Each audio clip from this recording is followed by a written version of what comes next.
captain. So climb aboard. We'll search for tomorrow. On every shore. And I'll try. Oh Lord, I'll try to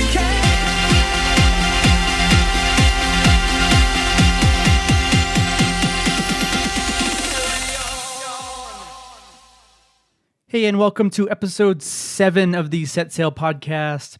Today we're going to pull an interview out of the vault, and it's really cool, actually. That's with Johnathan Dane of KlientBoost, and they are a PPC, so Google AdWords and Facebook ads. They're a management company, and their clients include people like Thinkific, Latote, Juniper Network, Stanford University, Segment. I'm sure there's a couple other big ones I'm missing here. Airbnb, Brinks, SAP. So ton of really cool companies, big and medium size, I guess you could say. And we talk about a ton of stuff in about 45 minutes. So we go over why certifications are kind of worthless, why you should use multi-step landing pages, tips for dealing with slow clients, the iceberg effect. You'll have to listen on to learn about what that is and why it's so important.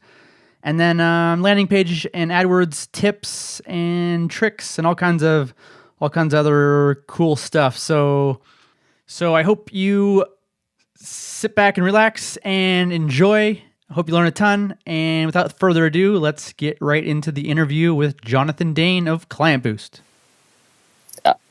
I'm so grateful. Thank you. That's very exciting news. I hope we start off with a bang. Of course. So can you just give the audience a brief background of kind of who you are and what you do and how you got into PPC? Yeah. So my name is Johnathan Dane. I run an agency right now called KlientBoost. We're like a PPC and landing page hybrid shop in a nutshell. I got my start into PPC. Like a long story short, but equally as funny, I used to advertise on Craigslist a lot for car detailing services that I would actually go out and wax people's cars. And I figured out that the competitors to what I was doing were all text-based Craigslist ads with no visuals at all. And I'm like, well, I can do this better. I can be more creative than them. And then after a while, I started getting enough business to being able to make $300 to $400 a day on the busy days. And, basically waxing cars for like 10 hours, which is pretty grueling. You get pretty tired. And so that was basically my start to where I then learned about AdWords and PPC later down the road. This is now my second agency out of college. I started one in Utah, left that after being there for about a year and a half. And now my wife and I have our roots here in Huntington Beach, California, and that's where we are. Awesome. So you were running ads to go wax cars for yourself? Well, for like people who were on Craigslist looking for auto detailing services. And so, it doesn't cost anything to post ads on Craigslist. You just have to follow their rules.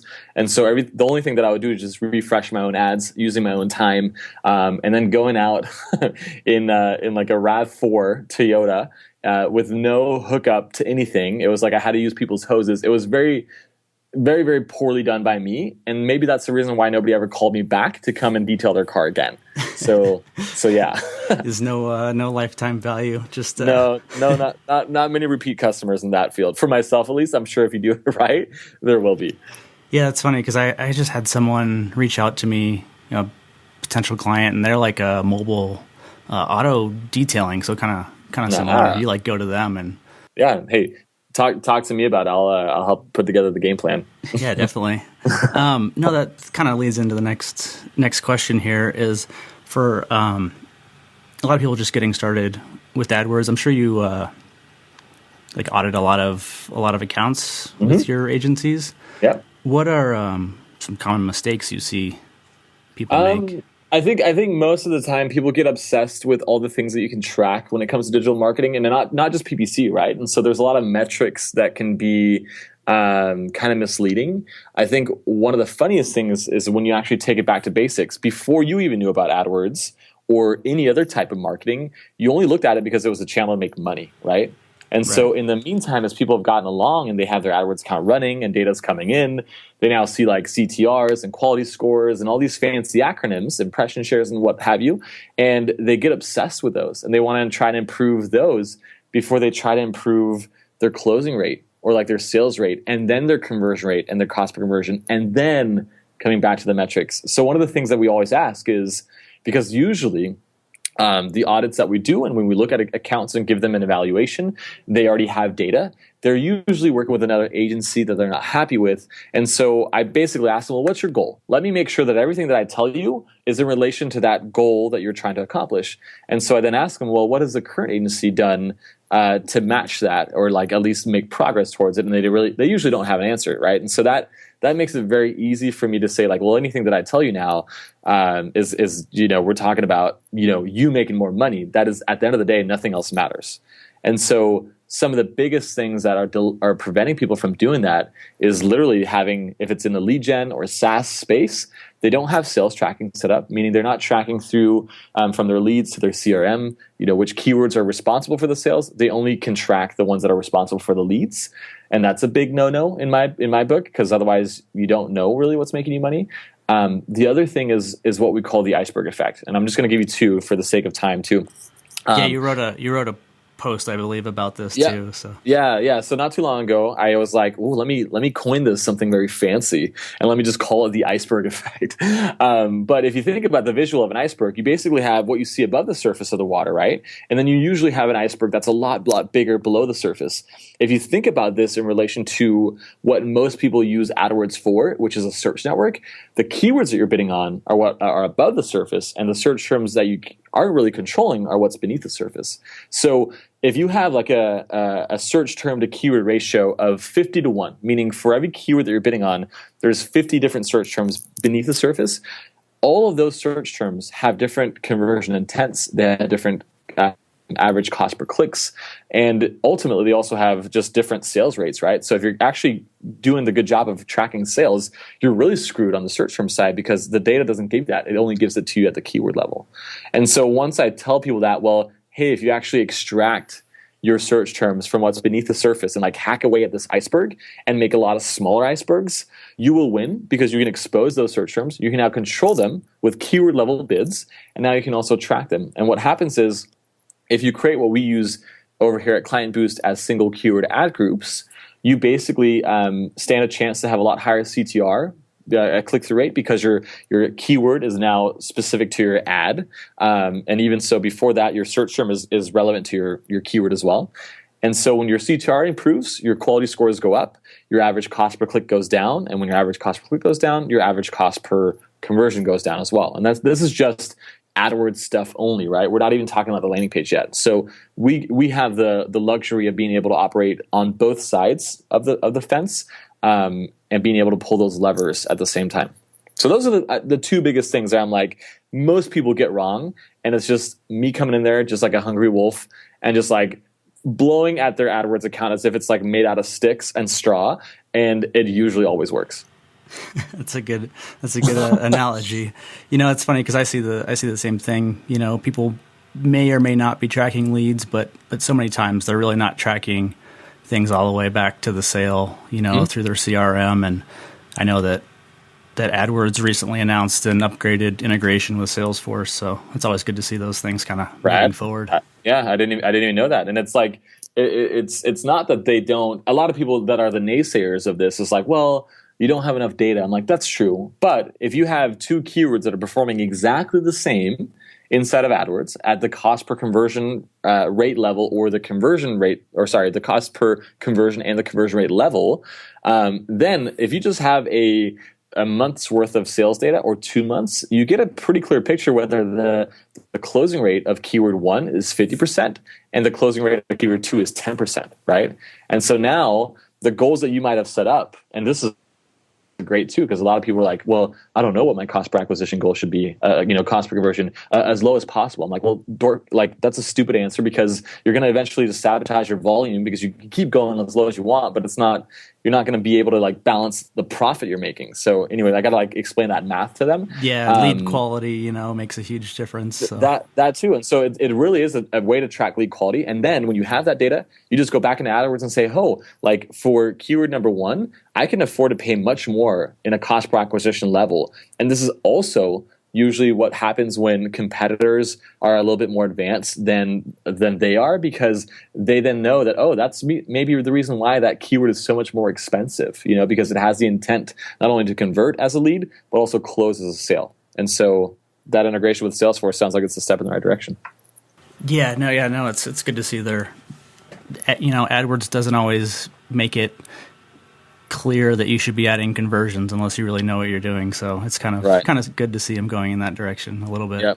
Yep. They always try to balance it, like what's in the best interest of them and their shareholders, which is obvious. They should do that. But it's trying to like give us some more insight. And sometimes it's just purposely their priorities, obviously, what they want to roll out on their development side, but then also knowing like, if that happens and people do get to see what actually makes them money, not just leads, you can effectively cut your budget in half and have the same amount of sales, right? And so that's what they want to semi-avoid if they can. But they also hope that you're smart enough to then double down on what is actually making you money, to maybe do spend more and trying to exhaust, the amount of volume behind those type of keywords.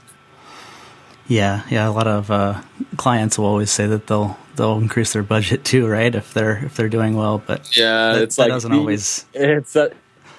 It's such a broken record, because they're like, oh, but we have unlimited amounts of money if you hit these numbers. I'm like, yeah, okay, but that's also predicated on you being able to close at the same level that you're doing now. And when we launch new campaigns and that introduces new traffic temperatures to the mix, it's going to be different for you. So good to know. Thank you. Everybody says that, but let's move on.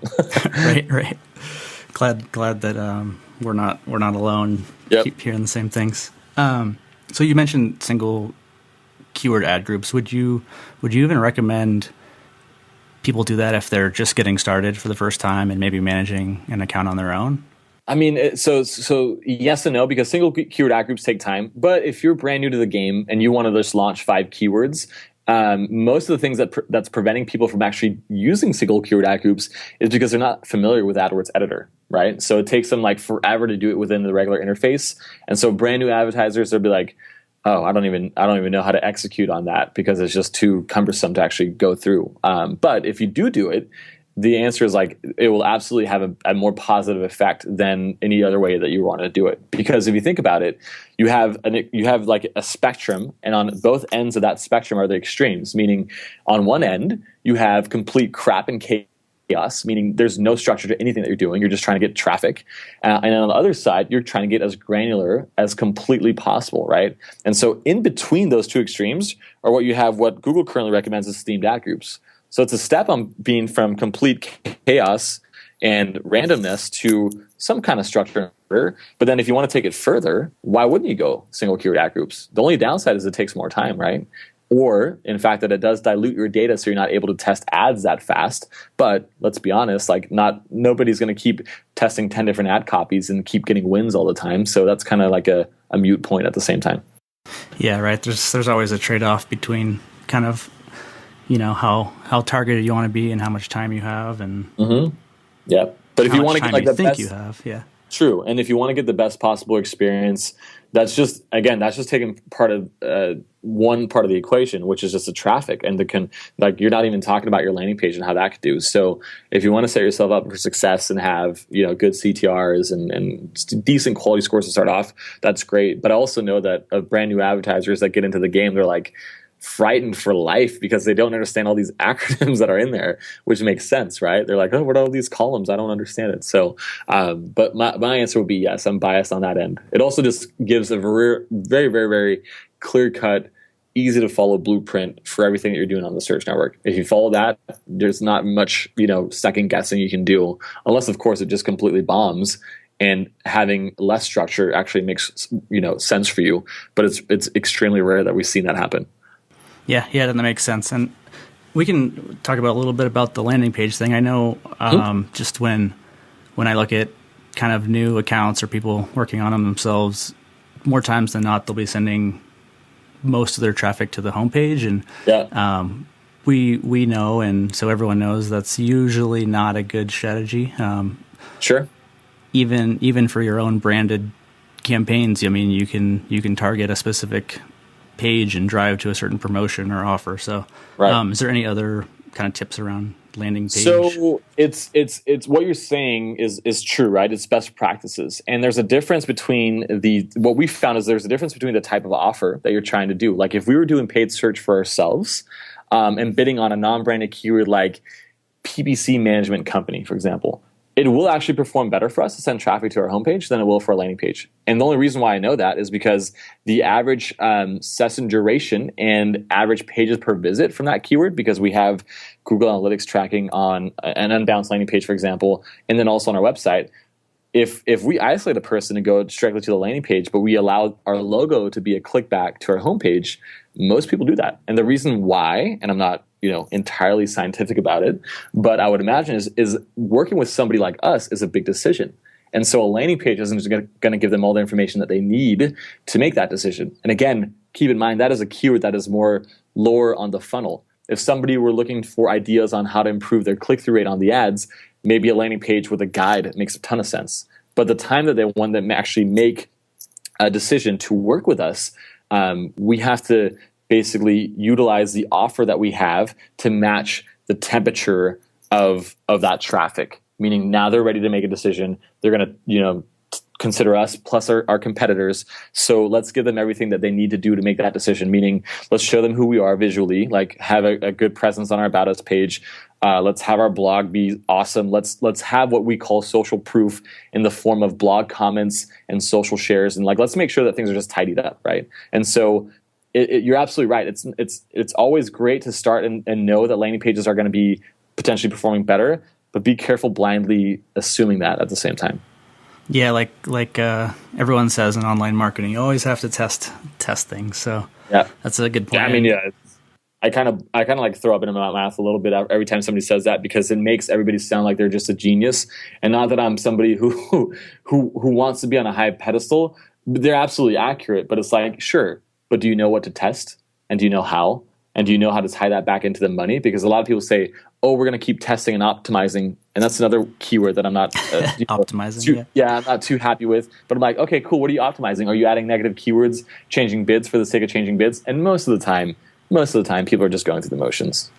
Yeah, no, that's fair. And a little side note on the landing page thing, I can't stand it when you can't click the logo back to the homepage. Yeah, and what are you going to do? You're just going to change the actual URL. It's not, it's just a friction point that was added that wasn't good for you. And so over time, I'm imagining those friction points add up if you continually don't like what you see, and eventually you're going to bounce, right? So yeah, exactly. I agree. Yeah, yep. So let's take a little quick turn here and talk people who are looking to get a job in PPC or just getting started from that route. What do you think is a good way to, what should their first steps be? So I think a lot of times, and I actually just wrote a blog post for Digital Marketing Institute, which is like a haven for certifications and stuff like that. And I almost rip them apart because certifications don't matter crap. There's two ways of learning, right? You can learn by reading or you can learn by doing. It's kind of like, are you going to learn about basketball by reading the rule book, or are you going to actually play the game and scrape your knees? Which one's faster? And so the answer is always learning by doing. And for as far as expectations to set for somebody who's looking to start in the PPC career field is you have to get into the point where you can actually start messing and getting your hands dirty with an actual AdWords account. And that's tough because if you're solo, nobody's going to give you basically the keys to what I would call their bank account, because they can literally be money just being used pretty quickly. So you have to do a way that basically allows you to come in as a junior level person in an agency somehow, either it being an intern level or, like I said, junior level. So the best thing you can do up until that point before you start learning by doing is learning by reading, and then showing up and also knowing that, hey, you don't just have to be a data nerd like they did back in the 90s or early 2000s because people weren't really focusing on the landing pages and the creative side. You do have to have like both, parts of your brain actively firing at all times. Like, I don't know how to use Excel, for example, and I've never needed to, but I'm pretty dang good at knowing, like, okay, let's just keep in mind, like, everything that we're doing is in relation to making more money for ourselves or for the client. And so obviously if we put it in the client's perspective first, that allows us to show them the results and then being able to charge more in the future. So everything that we're doing as part of KlientBoost today is like, hey, if it's not making more money, if you can't tie this directly back to what the end goal is, let's pivot. Let's do something else. And so the best advice to bring it back to people who are brand new in the field is keep that in mind. Don't get obsessed with things that really don't matter, and always question, like, are you moving in the right direction of something that makes your client or the in-house company that you're working for more money? If not, then you're going to be like obsessed with whatever 95% other PPC people are out there, which is the stuff that doesn't matter. That's a good point. I don't think I've ever heard anyone say that they didn't use or weren't an expert at Excel, though. It's dangerous, right? I just became vulnerable, but I think it's cool. No, I think it's cool good. because, like, I think all the data that you need, and this is the cool thing too. Like, most of our clients are in the lead gen and SaaS space, not so much e-commerce, even though we have e-commerce people on board. You don't need, if you can focus on the macro things first before worrying about the micro things, which is when you start using pivot tables and stuff like that, and you move the needle big enough. Instead of using single step landing pages, you're now using multi-step landing pages because of the psychology behind that. And that moves the needle aggressively in the beginning when you just start out that relationship with that client. Then certainly we'll go back and then use the data that's within AdWords. But we know that the biggest opportunities aren't necessarily in the AdWords account. They're more so on what we can do to convince the current traffic that's already there. And so that's also what separates us from other agencies, is that we don't get too much into the weeds yet, even though I'm not saying that they don't matter, but you also have to have big data sets to be to be actionable with that. And those are like the Brad Geddeses of the world that work with like hotel chains and stuff like that, which is great because now all those micro improvements add up and they compound over time, and now they become very, very valuable, right? So I don't discredit it. I just say, hey, so far I haven't had to use it. Yeah, or you can let other people do it too, right? True. Yeah. You mentioned something, multi-step landing page, and I know that you do a great job with that on your proposal. Yeah. Kind of form. Will you explain that a little bit? Yeah. So if you're, again, in the lead gen or SaaS space, mostly lead gen, because SaaS, it's either like a trial or a free demo. But if you're in the lead gen space, what basically matters is that when people go, and if you think about the psychology of visitors who go on Google, they have 4 ads to choose from and 3 on the bottom now. And knowing that they can just click back if they're not impressed with what they see as far as a first impression on your landing page, it's very easy to understand why nobody's going to be thrilled about filling out a form that requires name, email, and phone number. So if anybody comes through, they at least want to know, well, what's the biggest elephant in the room, no matter the vertical. If it's a service-based industry, it's always pricing, right? And so they hope they can get to a landing page, get your pricing, write it down, go back to Google, go to your competitor, do the same thing, and then compare, and then eventually call the winner. But that's not how we want lead gen to work on the marketing perspective. We want people to get their foot in the door so that we can capture their information and then call them back, right? And so if you think about the traditional one-step landing page, you'll get a person on the page and it has a certain maybe qualifying questions like how big is your company, how soon are you looking for a solution, what's your zip code, and then name, email, and phone number. When people see that, they know they're not going to get an answer to their question right away. They know that they're going to have a salesperson call them eventually. If you do what's called a multi-step, you basically hide the most threatening information that you can ask a person, which is their name, email, and phone number, at the end. And you ask them the easy questions to answer at the beginning. And that means that people that are easy to answer things in drop-down form or saying, oh yeah, our company is like, we have 100 employees and we're looking for a solution within the next week and our zip code is this. Now they micro-committed and actually micro-converted on that step. And when they go to step 2, that it says, fill in your name, email, and phone number so we can send you whatever the call to action is, they're actually much more likely to do it. So the common belief that people say, hey, reduce the amount of form fields you have, is actually kind of a bogus, what do you call it? A bogus myth or something. Yeah. No, not a myth. Like, it works. It does. But like, if you keep, oh my, I just completely went blank on like the specific word. When I advice, there you go. Perfect. So if you think about, if you have to remove everything as much as you can of fields, as this is like the common, conversion rate optimization advice, well, what are you left with? The minimum you have to have is the information to be able to contact the person, right? But the problem is that's the most threatening information that they don't want to give to you yet, until they at least give, they feel like you're scratching their back first. And so with multi-step landing pages, you can effectively add way many more fields and way many more steps and hoops for a visitor to jump through. And funny enough, it improves the conversion rate. It does. Yeah, and when you only have a few fields at a time, it's not overwhelming like when you have 8 things to fill out at once. So exactly. So you can break it up and you can kind of go through it. And again, this comes back to the old the best advice in our world is, we'll keep testing it, right? And it's true. It kind of mirrors like a sales technique, like a yes letter, where you just ask someone something, real simple, get them to say yes, and then keep kind of progressing. Exactly. And I think our us marketers are horny by nature, and I don't blame anybody. Like, it would obviously be great if you can just have a button on a landing page that says donate $5,000 for every visitor that comes through. But before you do that, you have to court people. You have to, a lot of people use the traditional dating saying is that you start texting before you start calling and before you hold hands, and then it progresses to the ultimate, which is like make babies, and now you're 80 years old, and you guys are basically having your wedding celebration anniversary for 50 years. So you got to take the small steps, and people get their feet wet and get their foot in the door that way first. So absolutely. Yeah. What did they always say? You can't ask for marriage or whatever on the first date is the. You probably could, but I bet you like your batting average would be pretty crappy. But yeah, exactly. You could. And in the marketing world, I guess people do unknowingly usually. That's true. They do. And they don't think about it. And also on that note, like, people don't understand that different types of PPC traffic have different intent to convert with you. And so we call this PPC temperatures, and you have cold, warm, and hot.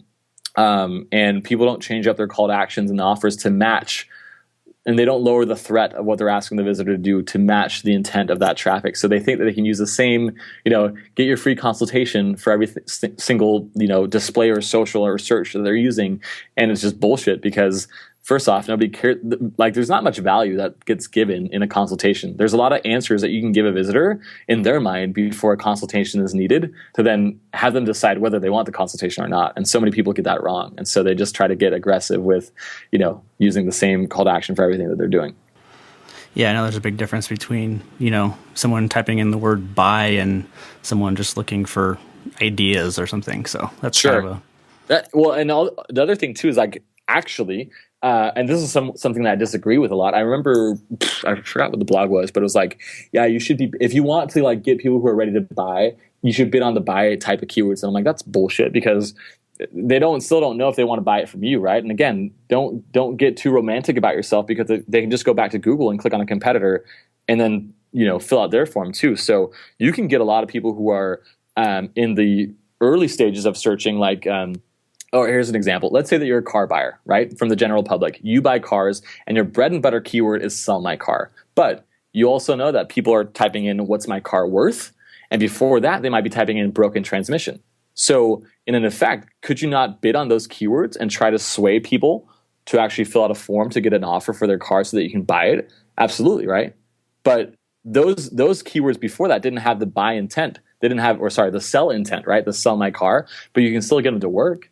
And so you just have to make sure that your conversion funnels and your sales funnels, after you collect that data from them, is apparent and following the slow progression of, like, again, getting people's foot in the door, giving them value, and then expecting something in return down the road where you can maybe buy the car, right? And maybe the sales cycle and the time it takes for those type of leads that are earlier in the search cycle are much longer than the ones that are typing in sell my car because they're ready to sell your car today.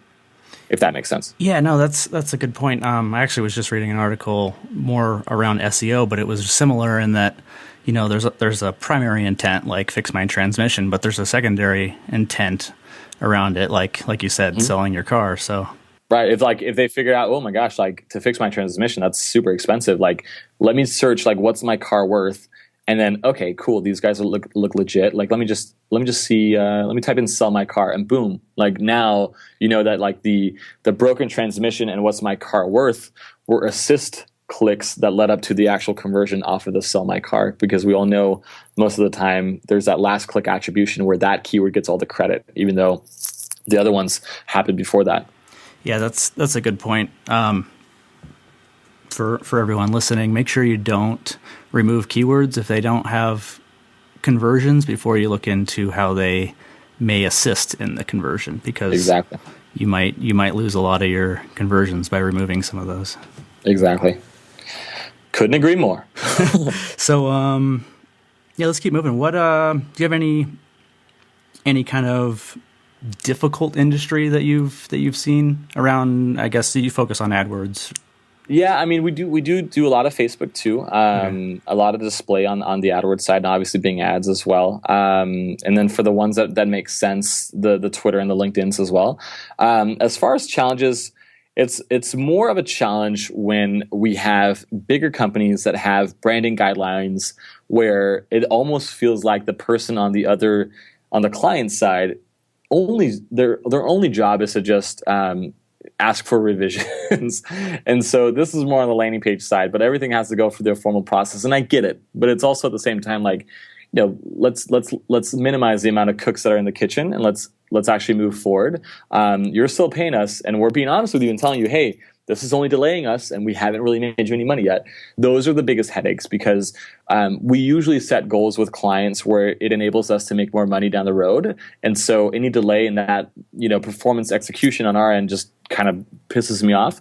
And most of it is just, as you probably know and familiar with, is usually just opinionated stuff. Like there's no data behind their ideas or what they want to do. And a lot of people on our end, on our team, are very kind people. They're very yes oriented, and when that happens, you know, they don't really try to be the devil's advocate sometimes, and tries to, you know, push back on the client, which I'm extremely good at. But I don't interact with all clients either. So that's our biggest challenge right now, I think. Yeah, no, I agree. And some agencies, you know, they make sure people push back right away, you know, in the interview process, and some don't bring it up. So it, you know, it all depends. It does. I have one client where I had to, you know, you have to go through legal for every ad that they want approved, and right. that it just makes things, I don't know. On one end, I'm like super happy about it, because shoot, like you guys are really slow. Your expectations aren't crazy. Perfect. Like let's go as slow as you want. I don't care. Like if we set the minimum of what we're making to be where we're fine with, then let him be a tortoise, right? If it's something else where like we are purposely lowering what we usually charge because we like the brand and we want to like have them as a case study in the future, and it's not until we unlock new performance that we can make more, then I get a little more impatient. So. Yeah. I don't know. Sometimes you have ideas you want to try, and then by the time things get through the process, sometimes it's like it might be too late or something. But true, that could happen. It happens. But as long as you're being honest with them and you have that communication being pretty strong, then you basically, you know, put the ball in their court and say, hey, this is going to push us back, and we are now up on month 3 of working together, and no campaigns have launched. You know, that worst case scenario. But as long as they understand that, if they then come back and say, hey, we have to stop because, you know, things are going too slow, I usually like flip a table, and I'm like, are you freaking kidding me? And like, we talked about this, you know, and like usually nobody really does that, but I could imagine that happening. No one actually flips a table? Just myself. Okay. Like figuratively, not literally. I'm kind of picturing it. So do you, another question here. Do you use any tools to manage, you know, all these different ad networks or bidding systems or anything like that? No, I think like the biggest one that, you know, are known for like third-party tools are like the bidding ones like Marin and Kenshu, and I think honestly they're a bit overhyped. I only see the value in them when it's very black and white e-commerce style. For lead gen and things like that, because we do so much landing page testing, any bidding rules that we would have set up and spent the time on setting up would be completely trashed because we've improved conversion rates or done something else that doesn't take that into account. So we're pretty manual over here, meaning we're using AdWords Editor, the AdWords interface. We're not really using something like AdStage or AdEspresso or Nanigans for social. It's usually just within the business manager account of the client. And then most of our tools are actually on the landing page side. So like Unbounce, Hotjar, VWO, and things like that is what we use. Yeah, no, those are great for, quickly creating landing pages and being able to A/B test. And do you do, dynamically insert text into the landing pages as well? Yes and no. It's a lot of fluff. Like, it's a cool thing, but most of the time we found that just having solid themes to the landing pages and have headlines that are more results or goal driven in the eyes of the visitor, without worrying about trying to fit in, in a clever way, each keyword that comes through works better than trying to like dynamically swap things out. But we do use it sometimes, but it's rare that it actually makes sense. Yeah. Yeah. And it's like, then you got to care about if the keyword's too long and then it pushes the headline and it looks awkward and it like now it bleeds over other text. And those are the kind of things that, don't make sense sometimes. Cool. Yeah, no, I'm kind of into the manual, using AdWords Editor and interface and everything. So yeah. I think there's still value for us mere mortals who don't need robots to take over our jobs just yet. So it's good to hear. Yeah.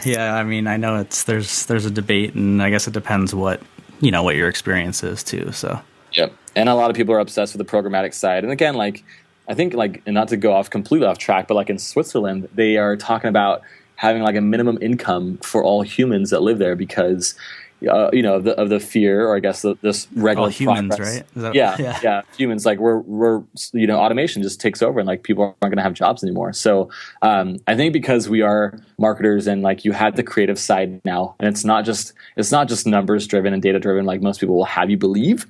And I also think that our industry is inundated with blog posts and content about all the nooks and crannies of an AdWords account or a Facebook account, which is cool because people are just like running out of ideas to write about. But it also like just adds to a mirage of fear that they could do. Like, don't even worry about don't worry about that right now because you're not even there. Like, just worry about the fundamentals of improving your conversion funnels before you care about that, because as you start from the back and move to the beginning, you unlock so much more potential to be more aggressive with your bidding and things like that. So I think we're still safe for a while as far as being and having jobs. Yeah, I agree. And like you said, it all comes back to just continue driving sales and conversions. And yeah, at the end of the day, it's what makes money, and that's all that matters. So if there's a robot that's better at doing this than me, then I'm going to have to go back to the auto detailing business. Start waxing cars again. Yeah, exactly. Well, hey, I mean... Oh, shit. That actually I might lose my job there first, actually. I would imagine that they have like full-on, maybe not all the nooks and crannies, like where a robot just completely does everything, but it will probably happen, so... Yeah, we'll see. We'll listen to this in like 10 years and... come back to it. I guess this kind of ties in. Like, do you think anything is missing from specifically like AdWords or Facebook ads in regards to like how you can target? I think there's always more to be done and more to ask for. Like I would love to be able to like target somebody individually. Like, Ross, I want to find your AdWords account, or sorry, not your AdWords account, but I want to target you directly on Facebook. And maybe there's a minimum to say like you have to target at least 10 people, but just having like micro precision like that would be pretty rad. But I also think it's going to be hard because the smaller you get, the less data you get back, and so you can't really do much with it. But that would be cool. Like that's there's always a privacy issue too. Yeah, with some of that stuff. Which is bogus. Yeah. I'm just kidding. It should be. I'm sure it's like a lot of people complain about it, but then they don't really act. Their actions don't reflect what they say about their data being sold and all that stuff. But on another note, like I think I'm actually really happy with what is possible these days, and I think it's really cool being in the agency world is that you're really not tied. You're not married to any platform.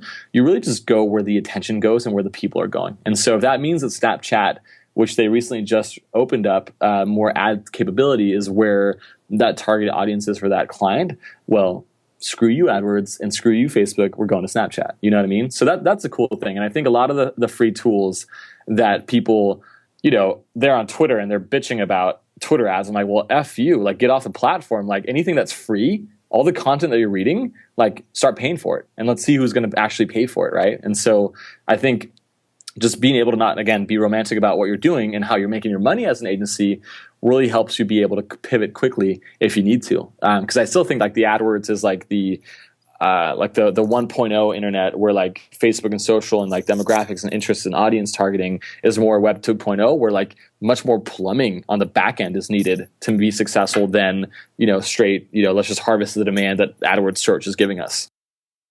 Yeah, no, and it's I mean, AdWords is getting there, but they just released the similar audiences, so they're playing kind of catch up with Facebook and the lookalikes. Yeah, yep. Exactly.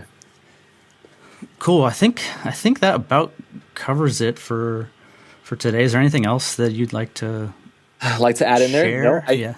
Like when you speak with somebody and like you think, oh my God, like we've only been speaking for like 10 minutes, and you look at the clock, it's been like 45, and you're like, oh crap, like this is one of them. As far as the audience, I always like to go deeper than usual and see what I can unpack as far as giving more value. So anybody who's new, and I'm actually going to Vancouver. Everyone's new, so okay, cool. So I'm actually going to Vancouver here next week and speaking at the Unbounce conference there. And my whole deck is about, let's bring it back to basics and let's make sure that any agency that you work with or anybody that you have in house understands that they need to be a problem solver first, and then follow where the money is, right? Because there's so many accounts where like you're optimizing for nothing. You're not bringing any value, or you're not showing progress on anything. And I think a lot of people have just become complacent, and the expectations from the client side have been there. So if you're listening to this and you are going to go into an agency and be brand new to PPC, or maybe you already are an agency owner or an agency employee or whatever, like you're actually doing PPC, challenge yourself to say like, what can I do to keep bringing value in a progressive manner? Meaning like you're not just having one win and then you're chilling. Like you actually are launching new things and you always have ideas up your sleeve on new things to do. I think that's not so much value that I'm giving, because I'm getting, tactics, but I'm challenging you with a question. And this is something that I need to get better at too myself, is like, what can I keep doing to pull a bunny out of my hat in a good way that actually brings value to the people that we're working with? So I'll leave it at that. Yeah, I couldn't agree more.